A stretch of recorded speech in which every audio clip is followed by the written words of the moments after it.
realfaith.org.au. I started to understand how God sees the vulnerable, and he sees them in a very different light, I think, to a lot of other people. When God looks at the vulnerable, he says to them, and he says to all of us, you are created in my image. So God looks at every single human being and he says, because you're created in my image, you should be treated with dignity and respect. Welcome to Real Faith. Conversations about the impact faith has on our lives and the challenges we go through, helping us today and giving us hope for tomorrow. That's real people, real life, and real faith with Eric Scatterbo. After over 30 years being a Salvation Army officer, Major Brendan Nottle has plenty of stories to tell about helping people in need and being the chaplain for the Collingwood Football Club. Well, today, Brendan will share some of those stories, but first, we're going to hear a bit of his story and how he came to be at the Salvation Army in the first place. Major Brendan Nottle, welcome to the program. Good to be here, Eric. Glad to have you with us, and you have so many stories. I've been told by a lot of people that you're a great storyteller, not to put any pressure on you. No, I'm not sure about that. But anyway, we'll fire away. Okay, well, let's start where it all began. Where were you born and raised? Well, I was born here in Melbourne and in Northcote. So spent first 18 years of my life growing up in Northcote. Okay, and what was family life like growing up? It was interesting. So I think for us, life had been pretty challenging right back in 1928, so I'm not that old.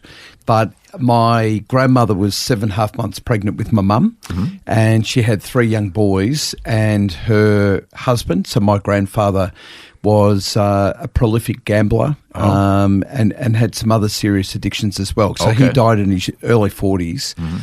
And when he died, apparently he left 2 shillings in the bank account. That was it back in 1928. So the local church minister came and saw my grandmother and said, you've fallen behind in your giving. What's the plan? He was concerned, was he? Concerned about the giving. So I'm not sure what the backstory was on that, but he turned up and said, when are you going to catch up on the giving? So my grandmother basically said, I'll never darken the door of your church again. Kind of turned her off at that point, But the local Salvation Army in Northcote found out about the family and they brought food to the family and started to build a connection with the family. So I think that was my first experience of the Salvation Army, but more importantly, Salvation Army members actually demonstrating the work of Jesus. So it wasn't just about words. It wasn't just about a culture. It was actually about living out what they believed, and it had a significant impact on my family. Now, how did you find out about this? Well, it's really interesting, Eric, because in 1969, I was 4 years old, and I remember still my family were fussing around outside my bedroom door, and every time I went to leave my bedroom door on this particular night, they tell me to go back to bed. And it was because my dad had a heart attack. And they were waiting for an hour for an ambulance to arrive to treat my father. And meanwhile, local Salvation Army officer in Northcote turned up. So he administered CPR. The family understanding was Dad had already passed away, but I think he was just trying to bring some relief to teenage boys. So that's how old my brothers were at the time. He was just trying to bring some relief and some support and comfort to them. So he was working on my father until the paramedics arrived. But yeah, sadly, Dad passed away at the age of 4. And then when I was 17, I was year 12, and it's a big year for me. I was working hard to get the score that I wanted to get into university, and halfway through the year, so June, back in 1982, my mum had a heart attack and died. And that was a very profound moment in my life where I think I became very angry towards God. So, what was your relationship with God before that? I mean, was faith a part of your family growing up? It was, but it was almost a cultural experience. So, the family had connected with the Salvation Army, got involved with the local Salvation Army church. But I think for a lot of my childhood and teenage years, it was fun to go to church, and it was fun to have people around. But as far as faith was concerned, I don't think the roots of my faith were that deep.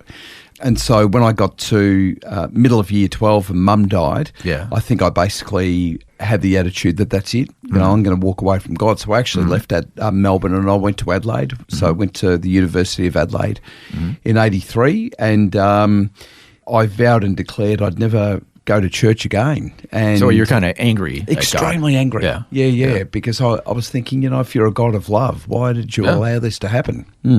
What changed?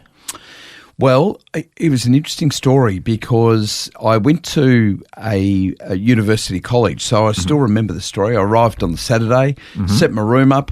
Sunday afternoon, I thought I'll go for a wander, I'll get something to eat in the CBD of Adelaide.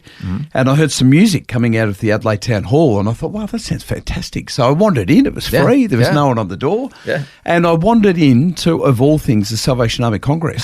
So all these salvos that come from all over Adelaide and we're meeting at... You just can't get away from them. They followed me everywhere, Eric. It's unbelievable.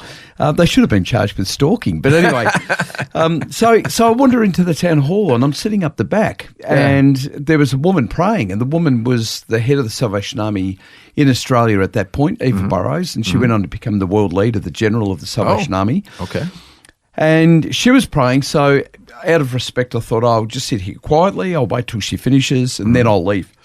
So I had my head down, my mind was wandering, and she had the piano player play at the end of her prayer, so I'm just waiting for all this to end, and then I felt a hand on my arm.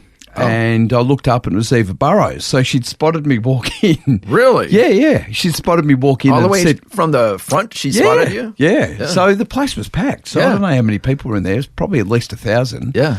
So I sort of felt like every single eye in the building was focused on me. So I looked up and I thought, I can't believe this is happening. So I had vowed and declared that I'd never go to church again, and vowed and declared I'd never be part of the Salvation Army, and I think my rebellion lasted a good 24 hours. And there I was, you know, with her hand on my arm, and she was asking me my name, and the next day someone from a local Salvation Army in Norwood, a man by the name of Harry Mattia, reached out to me and reformed that connection again with the Salvation Army. But what about all those objections and anger? The objections were still there, but it was really interesting, Eric, because I think you actually you can have doctrinal differences and all sorts of differences with individuals, but when you see the love of Jesus lived out, it actually has a profound impact, and I saw that right throughout my life, and in fact, prior to even being born, I actually saw that, you know, members of the Salvation, but far more importantly, followers of Jesus, were actually living out his love in really practical ways. And I started to reflect during that year of 1983 that when there was a crisis in my life, these followers of Jesus turned up, not in big numbers, but they turned up with a profound sense of love and care and compassion for me, and it was life-changing. And I remember during the course of 1983, I went to university. Oh, just before you get that, I just wanted to know, what made her pick you? Did you ever talk to her about this years later? I mean, you ended up working with her, I'm assuming? Well, that was the other strange thing was my wife Sandra and I ended up working in the city of Melbourne, and Eva Burrows retired as the world leader of the Salvation Army, and I got a phone call from her one day saying she wanted to come and volunteer with us in the city. Oh, wow. So I had this conversation with her, and she remembered the moment. Really? Well, she had a phenomenal memory. Many years previously. Yeah. Absolutely, but she had this phenomenal memory, and she was renowned for it. So people would say, I met Eva Burrows 20 years ago and she still remembers my name. Wow. So she had this profound mind, this sharp intellect. So she remembered this story and recalled seeing me and recalled the conversation. And she recalled that she sensed there was something about me. I think what she was intimating was she felt that God was at work in the life of this young person that had come into the hall and into the town hall, and that's why she reached out and built this connection. So, wow. I mean, that's kind of like God, right? He's seen 1,000 people, but he knows the heart of the one that needs to be touched. And goes right up. Oh, so, you know, there's the story of the lost sheep. That's what I was thinking of. Yeah, absolutely. Okay, now let's get back to what happened next in your life after that. So I was at Adelaide Uni and I was doing an arts degree, Eric, and been there for a couple of months. And What were you thinking at that time? What did you want your major to be? No, well, it was in politics and history. Okay. And that was only because I had a bit of an interest in those subjects, but it wasn't because I was interested in pursuing a career in any of those areas. I think I was just wanting to get to university, bide time, and try and work out what I should be doing with my life. Because life was in a state of flux at that time, particularly because Mum had died the year before, and I was still coming to terms with that. Yeah. So I was at Adelaide University, and I still remember this man, red hair, red beard, came up to me, very gentle guy, Jeff, his name was, and he was from Navigators, and a Christian organisation, and came up and just befriended me, and was a very caring and kind person. And I remember him presenting the gospel to me, and I sat there and I thought, wow, I've been involved in the church most of my life, but I've never actually heard the gospel articulated in such a simple and yet profound manner. And I that was a life-changing moment for me, and some lights started to go on. And it wasn't a moment of conversion, where it all sort of fell into place then and there. But again, I think it was experiencing the love and care of a follower of Jesus, and that went on for probably about the next 18 months. But I think as I started to listen to him, as I joined a group that he was running with other university students, things started to fall into place for me. And at the end of 1983, that's where I really committed my life to Jesus. Okay. And when did you meet your future wife? That Christmas. Oh, so it's all happening. 83, all happening back then, 83 going into 84. I came back to Melbourne, met Sandra at a Christmas party, and then we were married a few years later. Joining me today in our Melbourne studios is Major Brendan Nottle, who has been a Salvation Army officer for over 30 years. We'll hear more of his story and how he came to be the chaplain for the Collingwood Football Club. All that's coming up when we return right here on Real Faith. The Word for Today is Australia's most widely read daily devotional, designed to give you practical teaching to keep you focused on your relationship with Jesus. Read it online or subscribe to the free printed edition at thewordfortoday.com.au. You're listening to Real Faith, conversations with real people about how God works in their lives. If you want to know more about integrating faith into your life, our website is realfaith.org.au. Just go to the website and you'll find helpful articles about the impact faith can have on your life. Once again, that's realfaith.org.au. Welcome back. I'm Eric Scadabo, and today I'm chatting with Major Brendan Nottle from the Salvation Army. Brendan was named Melburnian of the Year in 2013 for his work helping the most vulnerable and marginalized people in society. Brendan and his wife and mission partner, Major Sandra Nottle, run the Salvo's operations in the city and have done so since 2003.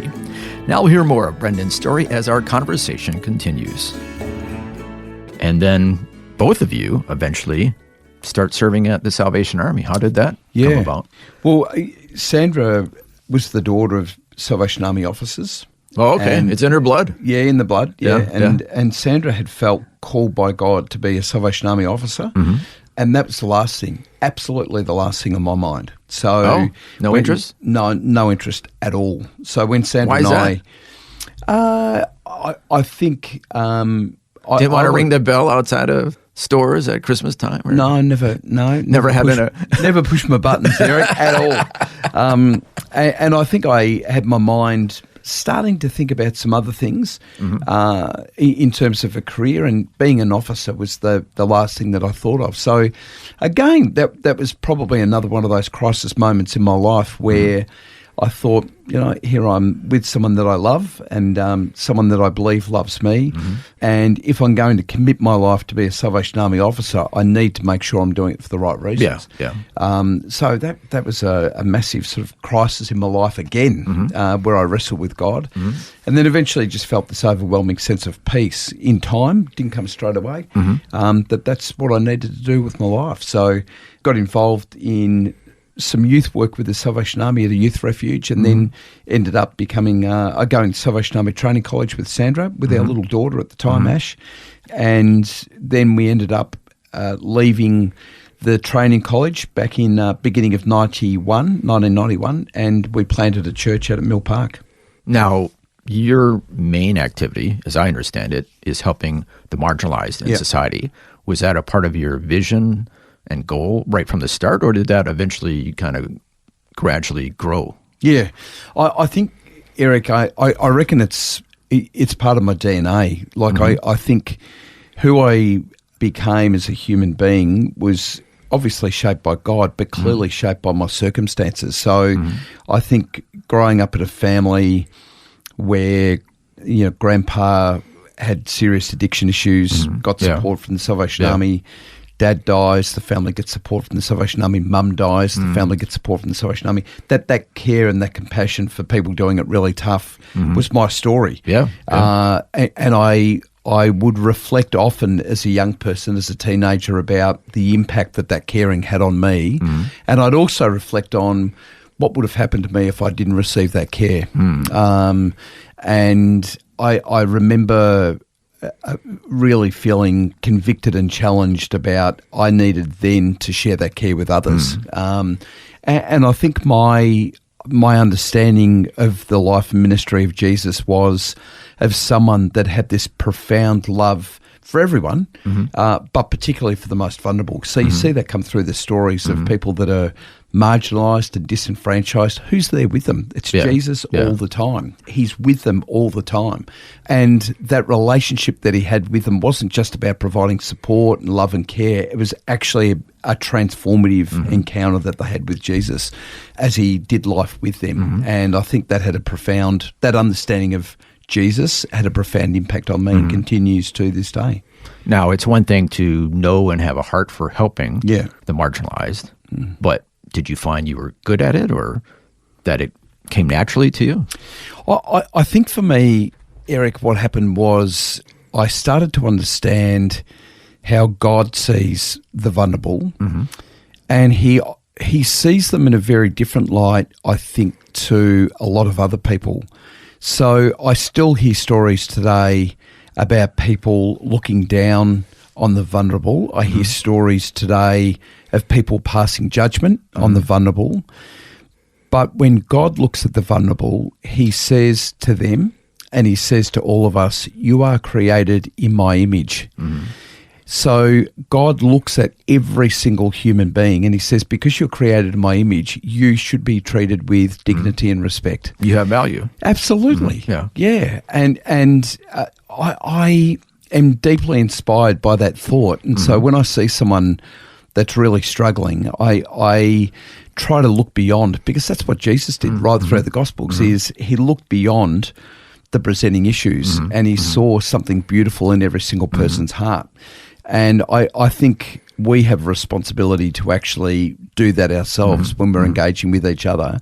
And I think, Eric, there's something still, just yesterday I was engaging with someone that had some really serious mental health issues, and the power of looking beyond, the power of actually saying, hey, it's okay. I believe in you. You're okay. You know, and you see, you know, the tension and the worry and that sense of rejection just fall away, and people actually become increasingly warm towards you when they know that you care for them. You genuinely care for them, and you genuinely see them as a person of value. It's still, I've been doing this for years, and I still get moved by it. It happened yesterday. That's why you're in the role you're in, I would think. Well, I think I'm here in this role because it's a role that I believe God's ordained me for. You know, I actually believe that God's called me not, I honestly don't believe he called me to be a Salvation Army officer. I really believe he's called me to serve in the name of Jesus those people that often get forgotten and are often invisible and are often just pushed to the curbside. Can you go back in your memory bank and remember, is there like one first experience you had that really had an impression on you serving somebody? Yeah, it wasn't my first experience, but it was one of the early experiences that I had. Was there was a pile of blankets behind St Paul's Cathedral in the city of Melbourne. And I walked past that pile of blankets at about 1 o'clock in the morning. And I was with a Collingwood footballer, actually, Brodie Holland, and he went back to that pile of blankets and pulled the blanket back. And there was this 9-year-old boy sleeping there behind St Paul's Cathedral. And our youngest daughter was 9 at the time. And I still remember how I felt at that moment when I saw this 9-year-old boy, and I thought, gosh, if our daughter was here, how would she survive? Well, she wouldn't. Yeah. So we went to work with this little boy, and we contacted police at 1 o'clock in the morning. Early the next morning, we were on the phone to services. How does that happen? Well, that's what we're trying to unpack. So his story was that he was the victim of family violence. So he'd been beaten up by his father. Mum had also been beaten up by the father. She had an acquired brain injury, so she didn't have capacity to look after this little boy. Okay. Yeah. And when the drinking started at home and the violence was perpetrated, he would just get out of there. So the little boy would go to the city for safety. But what he was actually doing was putting himself further in harm's way because people started to teach him how to smoke cigarettes. Then they started to teach him how to smoke bongs. And we worked with government departments and with other agencies as well. And we ended up getting this little boy down to Tasmania. So the Salvation Army had a camp down there, and we had some workers and volunteers that actually lived with this guy for 4 months, and they helped him re-experience his childhood again. And meanwhile, that gave the government department time to actually find an appropriate foster family. So everyone involved in this little boy's life were remarkable in the way that they cared for him and the way they went to work to support him. But tragedy seemed to follow this little boy. So he ended up having a beautiful connection with his foster family. Foster dad got him involved in playing cricket and football. It was this little boy's best life. It was great. Yeah. But then his foster father ended up developing cancer and passed away. So every time this little boy started to get on his feet, some tragedy would come. So he reconnected with his mum at a later date and started to build a relationship with her again. She overdosed on heroin down the laneway not far from our building in the city, and she died in his arms. I received a phone call, it was February last year, from a hospital, and they said, this boy, now 28, is in ICU. We need you to come down here urgently. So I sat with him and I held his hand, and he was brain dead, and he'd overdosed on drugs too. And he later that day, he passed away. So I walk away from that situation still today. There's probably not a day goes past where I don't reflect on his story. And his story still continues to inform what I do, but I think his story continues to shape the person that I am, because it's in this work, I think it's easy to fall into the trap of thinking we have to end up with a magnificent outcome. For that's what you want to justify, justify our work. And often our assumption is that magnificent outcome is he's housed, he's got his own house, he's got a job. Now, absolutely. But I think for me, my understanding of Jesus and the kingdom of God is he calls his followers to actually usher in the kingdom of God in the here and now, and to give people in the here and now, especially those that have forgotten and really hurting, to give them a taste of heaven on earth, and to help them escape from hell on earth for a period of time. Which you did. Well, and I look back on that little boy's story and I think it wasn't just me, it was our team, actually gave him a glimpse of heaven. And, we had a whole... See, Eric, when people's backs are against the wall, they are so sensitive to the gospel, and they are so open to hearing about God, but hearing from God. And I think as followers of Jesus, we need to make sure that we don't manipulate that situation and we don't take advantage of incredibly vulnerable people. But we do need to understand that we have a responsibility to communicate the gospel, and we in ways that people can understand. And I think we did that with this little boy, and he got it. He got the gospel, and he had moments of seeing and experiencing heaven here on earth. And I really believe they were transformative moments for him. Now, you mentioned that a Collingwood football player was a part of that story. You've been the chaplain for Collingwood for many years. How did that come about? Well, it was one of those, it feels like a God moment again, where it was actually a miracle of God. I turned up to a meeting early, which doesn't happen very often. I'm often running late for things. I won't say anything. No, I don't. But I turned up early to this meeting, and it may have been because I got the time confused. But I was sitting next to a person who at the time was the chaplain to the Western Bulldogs football team, John Van Groningen, who sadly passed away. But I had this wonderful conversation with John before that meeting started, and he said, there's a new coach coming to Collingwood, and he's warm towards chaplains. We haven't had a chaplain at the Collingwood Football Club. Would you be interested? So that's how the conversation started. And I remember going down to Collingwood and getting introduced to the coaching staff as Brendan is the one who will look after all things spiritual. So I thought, wow, okay, that's an introduction and a half. So anyway, that's how it all started. Well, that was part one of my conversation with Major Brendan Nottle from the Salvation Army, whose heart is to help the most vulnerable and marginalized people in society. As we just heard, Brendan is also the chaplain for the Collingwood Football Club and has been in that role since the year 2000. Next time, we'll hear more of Brendan's story and how he combines these two roles and says that it's been beneficial for both those in need and for the footy players. We'll find out how when Brendan joins us again next time. Meanwhile, to learn more about the Salvos and all the work they're doing to help people in need, you can go to their website. It's salvationarmy.org.au. Once again, that's salvationarmy.org.au. Well, until next time, when we'll hear more of Brendan's story, I'm Eric Scatabo. So long, and God bless. You've been listening to Real Faith, and if you have any questions or comments, you can send us a message through our website, realfaith.org.au. That's realfaith.org.au. Real Faith is a production of Vision Christian Media. This program is a production of Vision Christian Media. To find out more about us, see vision.org.au.